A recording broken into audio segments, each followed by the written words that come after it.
नमस्कार बंधुरा कृष्णा फूड वर्ल्डे आपनादेर स्वागत। आज के बानाबो आलुर परोटा और धनेपातार चाटनी। देखुन आलू आमी निये नियेछि प्रथमे, तारपरे नियेछि किछुटा काँचा लंका रसुन और पेঁয়াজ कुचि और मशलार मध्य नियेछि आदा बाटा लेबुर रस भाजा मशला नुन और हलुद। देखुन आमी आलुटा सेদ্ধ बसिए दिচ্ছি।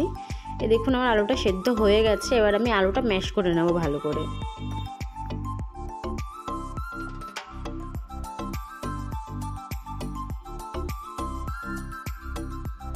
आलूटा आमार मैश करा हो गेছে। एबार आमी चलुन एकटा मशला बानिয়ে নিই। আমি প্রথমে দেখুন চপারের মধ্যে কিছুটা রসুন দিয়ে নিলাম, তারপরে দিয়ে নেব 4 থেকে 5টা কাঁচা লঙ্কা আর দিয়ে দেব কোচানো পেঁয়াজটা, সাথে নেব ধনেপাতার ডাঁটি। আমি ধনেপাতার পাতাগুলো নিইনি, আমি ডাঁটিটাই নিয়েছি, ওটা আমি এবার চপ করে নেব। দেখুন গ্যাসে আমি কড়াই বসিয়ে গ্যাসে সাদা তেল দিয়ে দিচ্ছি, তেল গরম হলে মশলাটা দিয়ে দেবো। এই দেখুন চপিং করে নিয়েছি আমি, এবার এটা দিয়ে দিয়েছি, দিয়ে এবার একটু ভালো করে ভাজা করে নেব। আপনারা চাইলে এটা পেস্টও করে নিতে পারেন, আমি এটা চপ করে দিয়েছি। এবার আমরা দেখুন পেঁয়াজগুলো ভাজা হয়ে গেছে। এবার আমি আলুটা দিয়ে দিচ্ছি। এবার আলুটা দিয়ে ভালো করে মিক্সড করে নিতে হবে। প্রথমে দিয়ে দেব স্বাদ মতো নুন, তারপরে দিয়ে দেব ছোট চামচের 1 চামচ আদা বাটা, তারপরে দেব সামান্য পরিমাণ হলুদ ও ছোট চামচের 2 চামচ লেবুর রস। তারপরে ভালো করে এটা আবার মিক্সড করে নেব।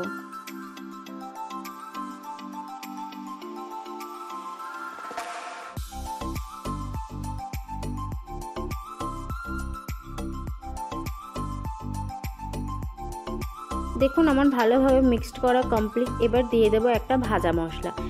ভাজা মশলাটা দিয়ে ভালো করে আবারও মিক্সড করে নিতে হবে। এই ভাজা মশলাটা কিন্তু আমাদের বাড়িতেই বানানো স্পেশাল ভাজা মশলা। আমার এটা হয়ে গেছে, এবার আমি নামিয়ে ফেলবো। চলুন পুরটা এবার ঠান্ডা করতে দিয়ে ময়দাটা মেখে নিই। দেখুন এখানে আমি ময়দা নিয়ে নিয়েছি, তার মধ্যে সামান্য পরিমাণ নুন, চিনি ও তেল দিয়ে ভালো করে ময়াম দিয়ে মেখে নেব।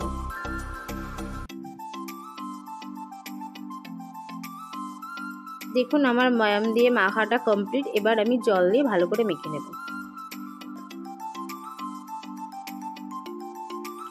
আমার ময়দা মাখা কমপ্লিট। এবার আমি 5 মিনিটের জন্য ঢাকা দিয়ে দিই।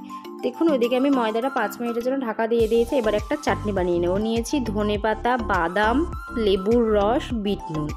আমি প্রথমে দেখুন মিক্সিং জারে ধনেপাতাটা দিয়ে দিচ্ছি, তারপরে দিয়ে দিলাম 4টে কাঁচা লঙ্কা, একটা অর্ধেক আমটা দিলে একটা সুন্দর গন্ধ হয় ও একটা টকটক ভাব আসে। কাঁচা আম দিয়েছি আমি, আম দিয়েছি, তারপরে দিলাম বাদাম, সাদা নুন আর কিছুটা বিট নুন দিয়ে ভালো করে পেস্ট করে নেব। এটা আর তেমন কিছু নয়, শুধু এইটুখানি পেস্ট করলেই হয়ে যায়। দেখুন আমার পেস্ট করা কমপ্লিট, আমার চাটনিটাও রেডি। চলুন এবার 5 মিনিট হয়ে গেছে, আমি ঢাকাটা খুলে দিলাম। দেখুন আমার ময়দাটা মাখা সুন্দর হয়ে গেছে, আমি ঢেকেও রেখেছিলাম কিছুক্ষণ। এবার আমি এক এক করে লেচি কেটে পরোটাটা বানিয়ে নেব।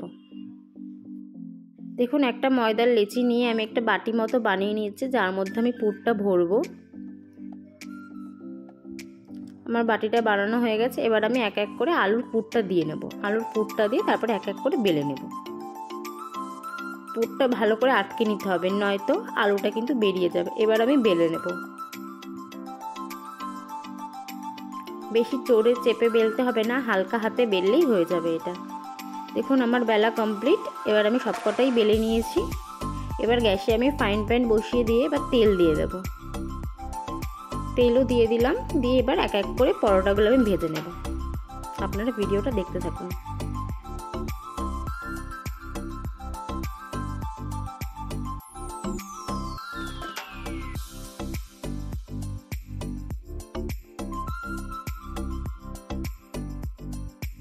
আমার একটা পরোটা অলমোস্ট ভাজা হয়ে গেছে, আমি তুলে নিয়েছি। এবার আর এক এক করে এবার সব পরোটাগুলো ভেজে নেব। দেখুন পরোটাটা কি সুন্দর ফুলেছে। এভাবে এক এক করে সব পরোটাগুলো বানিয়ে নিয়েছি। আমাদের ভিডিওগুলো আপনাদের যদি ভালো লেগে থাকে like, comment, share and subscribe করতে ভুলবেন না কিন্তু।